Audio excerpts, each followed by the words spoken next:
একটা নতুন ঝগড়া আর নতুন একটা ফেতনা মাথা চাড়া দিয়েছে দেশে। সেটা হলো কি, মরা মানুষকে কাফন দাফন করার পরে কবর দিতে গিয়ে আটকে দেওয়া, মাটি দিতে দেয় না।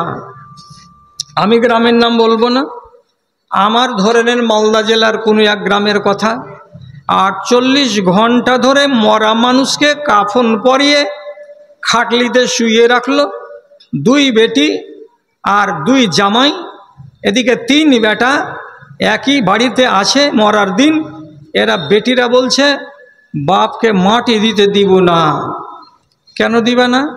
ওই যে PW পজিশনে 11টি দোকান, লক্ষ লক্ষ টাকার সম্পত্তি 2 ভাইকে বাপ দিয়ে দিয়েছে, আমাদের কিছুই দেয়নি। এবং আরও তুঁতের বাগান আছে, তুঁতের বাগান যেগুলো পলুতে খায়, রেশমের চাষে লাগে, তুঁতের বাগান আছে 12 বিঘা। বাপ সম্পূর্ণ 2 বেটাকে দিয়ে দিয়েছে, আমরা 3 বোনকে একটুও দেয়নি। আজকে বাপকে আমরা মাটি দিতে দিব না, আটকে নিয়ে বসে আছে। 26 ঘন্টা যখন হলো, প্রশাসনের লোক এলো, আসার পরে বল প্রয়োগ করে বলল পরিবেশ দূষণ হবে, মরা মানুষকে হয় আপনি মাটি দিয়ে দেন, আর নয় হিন্দু হতে গেলে তাকে জ্বালিয়ে দিতে হবে, বাইরে রাখা চলবে না। এরা বলল জীবন দিয়ে দিব, তথাপি লাশ দেব না। কেন? যে এত কোটি টাকার সম্পত্তি আমরা বঞ্চিত হব, তুমি ফয়সালা করে দাও। শেষে প্রশাসন বলল তোমরা ঝগড়া মিটাও, কিন্তু লাশটা যেন সরে না যায় তার ব্যবস্থা করো। এত বড় বড় 8টা বরফের চাই কিনে আনলো, সঙ্গে সঙ্গে বাজার থেকে এনে ডানে আর বামে আর তলাতে এই মরা মানুষটাকে কাফন সহ বরফের কবরের ভেতরে বা চায়ের ভেতরে রেখে দিয়ে, আইসক্রিমের মধ্যে রেখে দিয়ে বলছে থাকবে যদি 3 মাস রাখতে হয় তবুও, কিন্তু জমি না হলে বাপকে মাটির মুখ দেখতে দেব না।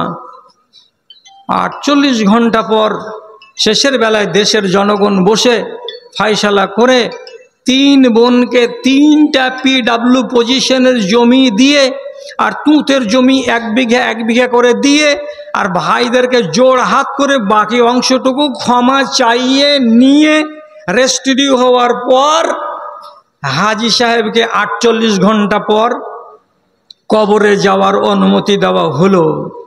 এই কেলেঙ্কারিটা কেন হলো? এ হাজি নয়, এটা পাজি। এটা হলো জাহান্নামের ইন্ধন, জাহান্নামের লকড়ি। দুনিয়াতে কেলেঙ্কারি করে গেছে আল্লাহর কানুনকে নিয়ে।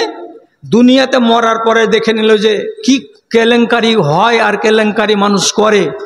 1টা 2টা ঘটনা নয়, সেখানে মাথা চাড়া দিয়েছে। এইভাবে আওয়াজ উঠে গেছে কি, তুই জমি দিবি না, মরবি সেদিন বুঝতে পারবি।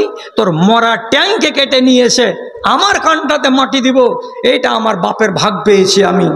আর এক বোন করবে কি, তোর মাথা কেটে নিয়ে এসে নিজের বাড়ির কানটাতে মাটি দিবে, বলবে আমার বাপের জমি পাইনি, আমার বাপের মরা মাথাকে নিয়ে আমার বাড়ির কানটাতে মাটি দিয়েছি, তাও আমার জানে সবুর হবে। এই ফিতনাগুলো দিনে দিন বাড়লো কেন? আপনি মশলা সৃষ্টি করছেন বলে এটা হচ্ছে। খবরদার।